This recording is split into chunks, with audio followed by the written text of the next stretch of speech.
И я хочу обратиться к Дональду Трампу. Привет, бро. Произойдет полный бадабум. Железный занавес, очереди в сберкассу и так далее, бартер сплошной, но этого всего нет. Богоспасаемая страна. Рубль укрепится. Ребят, вообще заживем. На расслабоне, на чили. Если ютуба не будет, каналы Игоря Рыбакова будут всегда. Я жду от вас 100 миллионов просмотров, и вы это знаете. Всем привет! Сегодня на канале номер 1 про бизнес и деньги итоговый выпуск новостей. И в духе времени сегодня будет мое специальное и особое обращение к российским ведомствам, поэтому дождитесь. Но начинаем с самого главного. В Подмосковье проснулись гадюки. Весеннее тепло согрело холодную змеиную кровь и пробудило рептилий. Ядовитые змеи чаще всего встречаются в Егорьевске, кстати, там завод у меня, Павловском посаде, Клину, Можайской, Дмитрове, Сергиевом посаде, Орехово-Зуеве, Талдоме, ну, в общем, короче, по всей Московской области. Поэтому, если вы хотите выехать куда-то, костерочек, там, шашлычочек и так далее, бойтесь гадюк. Гадюки нынче везде.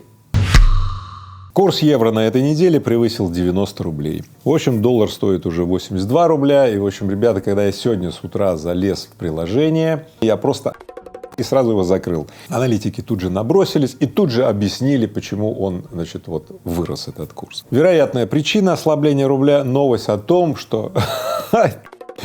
Вероятная причина – новость о том, что… Конечно, всяких новостей, но вот именно вот вероятная причина, как сообщают там некоторые, да, это то, что вот Shell может вывести из России аж 95 миллиардов рублей после выхода из проекта Сахалин-2. Ну, вот 95 рублей обломили и все там вот на бирже курс изменили. Ну, конечно. В общем, много факторов оказывают давление на рубль, да, в том числе добровольное уменьшение России добычи нефти, дефицит бюджета, там, ухудшение платежного баланса, сокращение экспортной выручки. Ну, а также, в общем-то, сейчас идет активная распродажа западными уходящими компаниями своих активов, а им нужно для вывода и репатриации вот этих денег купить валюту. Ну, в общем, эксперты очень много причин называют, но на самом деле они все равно не понимают вот эти вот колебания туда-сюда, потому что еще только пару-тройку недель назад все твердили, что доллар будет где-то 75. Мы, как всегда, для того, чтобы прийти в равновесие, что делаем? Мы официальные власти слушаем. И вот, например, Антон Силуанов вот тут же заявляет, что, смотрите, рубль укрепится в скором времени, поскольку цены на энергоносители повысились, и в Россию будет поступать больше валюты. Вот Антон Силуанов так вот сказал, как отрезал. Так что, ребят, мы официальным властям верим, мы не переживаем, все будет нормально. Вы сами знаете, поэтому вот новость именно для тех, кто понимает. Всемирный банк – это такая организация есть среди стран коллективного Запада, да, который декларирует, что он помогает третьим странам развиваться. Так вот, этот Всемирный банк резко улучшил прогноз по валовому, значит, внутреннему продукту России на 2023 год. Вместо падения на 3,3%, да, в январе он заявлял об этом, теперь ожидается сокращение лишь на 0,2%. Итак, они ссылаются на что? Дефицит бюджета в среднесрочной перспективе остается управляемым, как они считают. Учитывая относительно низкий государственный долг и накопленные резервы, это позволит финансовым властям маневрировать. Что дальше говорит Всемирный банк? Продолжение бюджетного стимулирования поддержит экономическую активность. Ну да, сейчас правительство Российской Федерации субсидирует прямо-таки некоторые области, например, субсидирует ипотеку льготную, там, сельскую ипотеку, да, для ИЖС и так далее.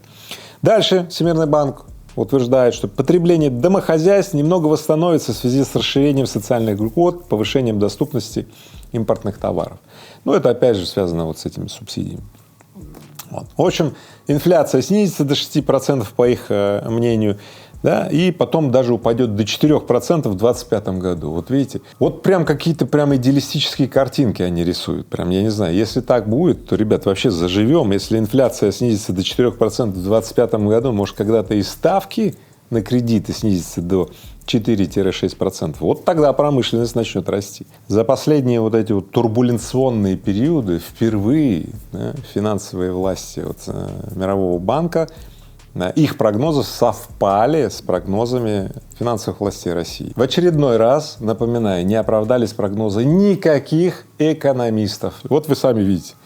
Что, прочили России? Ну, этого всего нет. Ну, правда, молодцы, что вот наши финансовые и экономические власти справились, потому что, ну, я, в общем, переживал, знаете, там, где деньги мы будем сейчас снимать? Неужели надо наличные действительно в погреб складывать, там, не знаю, пачками эти, и опять будем, как в 90-е, с котлетами эти ходить, очереди в сберкассу и так далее, бартер сплошной, не дай бог. Поэтому, конечно, финансовая система — это такая кровеносная система, чтобы экономика не остановилась, и вот, ну, молодцы, что справились, и вот давайте вот все отметим это.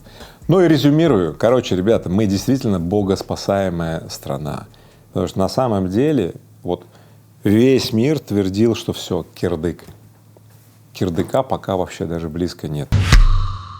В Москве запустят автопилотные самокаты, то есть будет развернуто тестирование самокатов с компьютерным зрением. В чем смысл? Ну, вот ты едешь, например, в неположенном месте, а тебе самокат такой говорит: верни туда, вот там надо ехать, вот раз. Или ты подъезжаешь, например, к пешеходному переходу, а самокат тебе говорит: все, стопэ, спешивайся, давай теперь пешочком. Посмотрим, как это будет, потому что аварийность на самокатах растет угрожающими темпами. Если так дальше будет, два варианта. Первое — запрет на передвижение самокатами, что выглядит достаточно странно. И вот этот второй вариант — это, скорее всего, регуляция. Но регуляция — это не значит ПДД, там вот это вот учить правила и так далее. Надо это всю вот регуляцию зашить в компьютер. И в скором времени будет так, представьте себе, ты такой пришел, самокат взял, встал на него, глазки прикрыл, медитируешь такой, а самокат сам едет по этим дорожкам, сам снижает скорость, сам тебе все предлагает, и ты такой на расслабоне, на чили, вот это. Вот такое будущее самокатного движения, ну и вообще движение в больших городах будет. Одна проблема, знаете какая? И вот когда это все, то произойдет полный бадабум, полный адский бадабум, а то, что так это точно. Техника всегда ломается, а в России особенно. Однажды я так вот взял там производственную линию, вот заавтоматизировал, все было на роботах, короче, люди знали только, как кнопку нажимать. Знаете, что однажды произошло? Что-то сломалось. Завод стоял 3 месяца, понимаете, 3 месяца стоял завод, все, его не могли включить, потому что какая-то программа, которую никак не могли найти. В общем, через 3 месяца ее нашли, а потом еще 3 месяца там что-то корячили. В общем, ребят, не дай вам Бог жить в умном доме. Там шторы начинают закрываться, открываться, свет включаться и так далее. Там постоянно ломается, там постоянно какие-то техники приходят чинить это. Поэтому не дай вам Бог. Поздравляю все компании, которые предлагают потребителям умный дом. Вы не платите мне за рекламу. Получайте. В Госдуму внесли законопроект о выходных с 1 по 9 мая. Ну наконец-то, а то картошку все, когда едут там сажать и так далее, они липовые липочки берут вот в поликлинике, понимаешь? А сейчас вот раз праздники, все, выходные официально, и не надо в поликлинику за липочкой ходить. Да. В общем, Госдума думает сейчас о переносе, значит, 4 дней с Нового года, когда там всегда, знаете, вот это вот длинные вот эти вот новогодние попойка такая, да, вот они хотят эти 4 дня сюда вот, в майские. Картошку сажайте, шашлыки жарьте, весна, хорошо и так далее. Я хотел вас спросить, друзья, вы вообще за какой подход? Голосуйте, пожалуйста. Подход первый — это что-то все-таки, чтобы в Новый год были длинные вот эти вот огромные праздники, чтобы побухать как следует, салаты все съесть, которые наготовили, да, к Новому году. Или вы все-таки за длинные выходные вот с 1 по 9 мая? Напишите мне. И я сам сделаю такую вот петицию в Госдуму. Мы на канале Игоря Рыбакова №1 про бизнес и деньги провели слушания, общественное, кстати, слушание. Я не знаю, как там в ЦИОМ проводят какие-то слушания. У нас конкретное общественное слушание. И вот что выявил. И мы дадим им эту статистику. Да. Друзья, я обещаю быть абсолютно непредвзятым. Дело в том, что ни зимой, ни весной, ни летом, ни осенью и так далее я вот так много времени все равно не провожу в отрыве от своих дел. Ну, в общем-то, я обычно, у меня такой режим, да, знаете, вот жизнь, отдых, работа, общественная нагрузка, вот она как бы вот плавно идет. И мне всегда вот эти вот длинные вот эти праздники, они как бы вот вышибают меня. Вот. Поэтому тех, кого тоже вышибают, те, кто предприниматель, бизнесмен и так далее, ребят, я приглашаю со 2 по 6 мая отправиться со мной в Ливан, в Бейрут. Я еду с небольшой группой, 10 человек, да, и будем мы прорабатывать так называемый дизайн предпринимательской жизни. Я обучаю, как искать единорогов, или строить единорогов, или строить качество проживания своей жизни вот в составе малой группы. Поэтому приглашаю в Ливан со мной на несколько дней. Ссылка на это путешествие будет здесь под этим видео. Центральный банк решил ограничить круг структур, которым разрешено привлекать инвестиции населения. Ну, наконец-то, да. То финика, хреники, беники, там, знаете. Сейчас это может делать любое юрлицо, чем активно пользуются мошенники при создании финансовых пирамид, считает регулятор. Решение Центрального банка, я надеюсь, оно будет воплощено в жизнь, мне нравится. Мне не нравится, что до сих пор оно не реализовано, раз. Мне не нравится о том, что я уже 3 недели не могу заблокировать 5 мошеннических сайтов, которые сделали на иностранных площадках, на которых на имя Игоря Рыбакова привлекаются инвестиции, обещая умножить их там за ночь на какие-то там иксы, разы и так далее.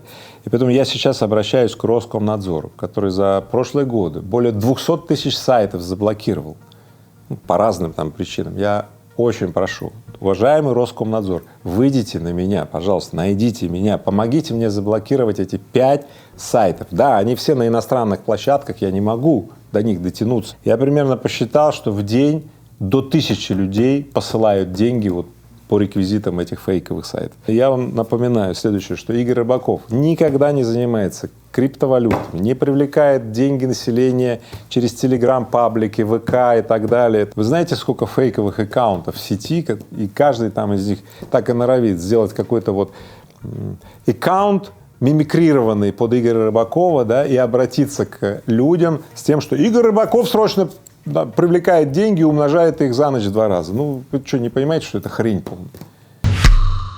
На этой неделе был арестован бывший президент США Дональд Трамп. Ну вот, дожили, да? Позже выяснилось, что арест оказался формальным перед официальным предъявлением обвинений в суде. То есть Трампа арестовали, был какой-то процесс, потом его отпустили, да? Что же вменяют Трампу? Давайте посмотрим вместе. Подлог документов с целью сокрыть компромат незаконной деятельности. Ну и в частности, там говорится, выплата порноактрисе, деньги эти были оформлены как судебные расходы, да, были отправлены со счета его президентской кампании. Трампу грозит 136 лет тюрьмы по 4 года за каждый из 34 пунктов. Короче, вот что интересно, Дональд Трамп стал 2-м американским президентом, он не единственный, кого взяли под стражу. В общем, 150 лет назад президент, значит, таком Улисс Грант, был арестован за превышение скорости на повозке, запряженной лошадьми. Я надеюсь, что Трамп выстоит в этом судебном заседании. Трамп через этот судебный процесс получит невероятный пиар, конечно же. Да, он будет черный пиар, а в 2024 году в Америке новые президентские выборы. Сами понимаете, да? Поэтому, возможно, это такое элегантное, да, начало предвыборной кампании. Я не знаю, в современном мире мы не можем ничего предполагать, да, некоторые скажут, а вы знаете, какой так называемый перевертыш, да? Как можно начать президентскую кампанию? Вот с самого днища, вот с уголовного или там судебного преследования и так далее, и потом вот элегантно как раз-таки ближе к выборам всплыть. Видите, следующее заседание когда? 4 декабря 2023 года. Вот как раз накануне президентских выборов. И я хочу обратиться к Дональду Трампу. Итак, Дональд, привет, бро. Знаешь, я надеюсь, что все будет хорошо. Главное, держись, старик, и не превышай скорость на повозке, запряженной лошадьми. А все остальное будет норм. Поэтому желаю тебе удачи. Давай, увидимся. YouTube закрывается. Такими заголовками год назад пугали всех, и я призывал подписываться в Telegram, ВК, мои сообщества и так далее. Но тогда YouTube не закрыли. А что будет сейчас? А вот давайте вместе посмотрим. Итак, новость. ВКонтакте запретил рекламировать любые услуги, связанные с переездом за границу. Так начинается жесткая модерация, да, в том числе там, на учебу, ВНЖ, прямые и косвенные. В холдинге ВК подтверждает эти вещи. Да здравствует железный занавес, колпак. Что еще есть про это?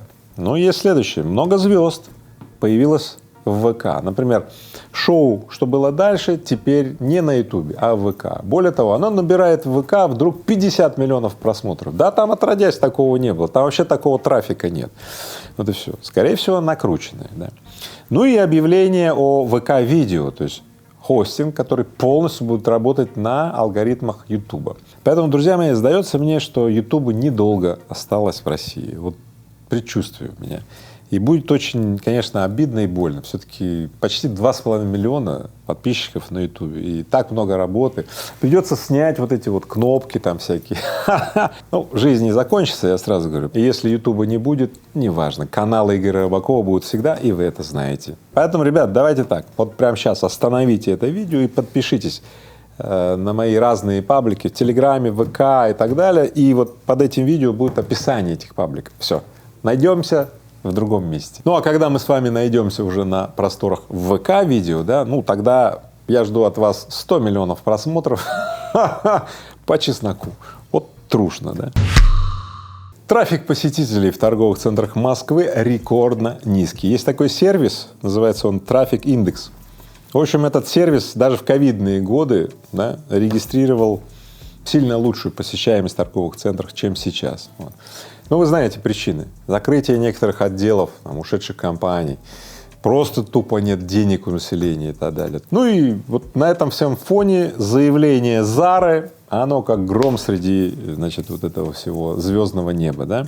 Зара, вы знаете, закрылась, ушла из России, но Зара возвращается, однако под другими именами. Активы Зары выкупила компания Fashion and More Management, да, зарегистрированная в Объединенных Арабских Эмиратах. Да, и эта компания начнет под другими бирками привозить одежду Зара в Россию. Ну, бирки будут какие? MAG, DAP, ECRU, короче, я даже не знаю, как это вы говорите, Вилет. Ну, в общем, ладно. Короче, вещи под этими вот этими бирками уже отшиты. Это один из способов спасти бизнес, смотрите.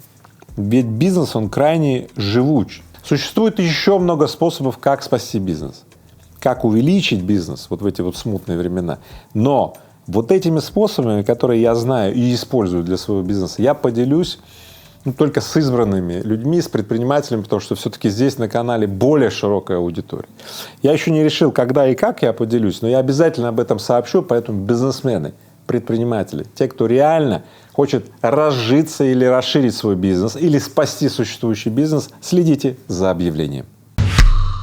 Эксперимент по онлайн-продаже вина через Почту России одобрен. А то. Нужно же как бы какие-то источники доходов для Почты России. Доходы-то резко упали. В общем, проект запустят 1 ноября в Москве и Подмосковье. Эксперимент продлится до 2026 года, и в случае успеха на ранних стадиях этого проект могут расширить на несколько регионов, но, видимо, потом и на всю Россию. Вот. Продажа алкогольной продукции дистанционным способом, напомню, в России запрещена с 2007 года. А теперь вот так вот запрет есть, но на Почте России вы сможете заказать бутылочку красненького. Многие говорят, надо запретить торговлю алкоголем. Я думаю, знаете, будет запрет, если, то будет куча подпольного, там, контрафакт, криминал и так далее. Нет. Я думаю, другое. Нужно, чтобы вот такие модели, как я, кто несут другие подходы к жизни, другие мировоззренческие, да, мы больше находились в наставничестве, что ли, передавали именно такой способ жить. Знаете, то есть вовлекая людей к иным способам проживания жизни. Вот и все. А как сейчас, вот это разрозненное рыхлое общество, понятно, что оно будет бухать. Не самогон, значит спирт. Не спирт, значит брагу. И так далее. Поэтому вот этот вот эксперимент, значит, по продаже онлайн вина через Почту России, я думаю, он будет очень успешен, к сожалению. А я хотел бы, чтобы был успешен другой проект, чтобы каждый состоявшийся человек был обязан и ответственен, да, как бы учительствовать и запускать в том месте, где он живет, больше благосостояния, больше качества проживания жизни у других людей. В общем, я приглашаю вас именно к этому. Каждый 5-й житель России предпочитает проводить выходные лежа в кровати. Артем, ты, например, как? Обожаю лежать.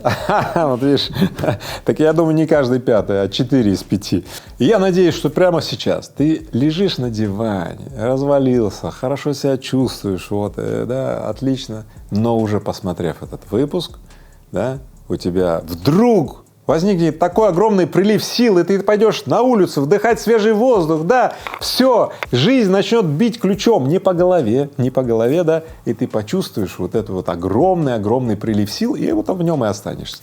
И поэтому делай, как Рыбаков говорит, не менее 2 раз в день, и спина болеть не будет, и качество проживания твоей жизни улучшится. Ну и давайте вместе размножать хорошее, и пусть плохому места просто не останется.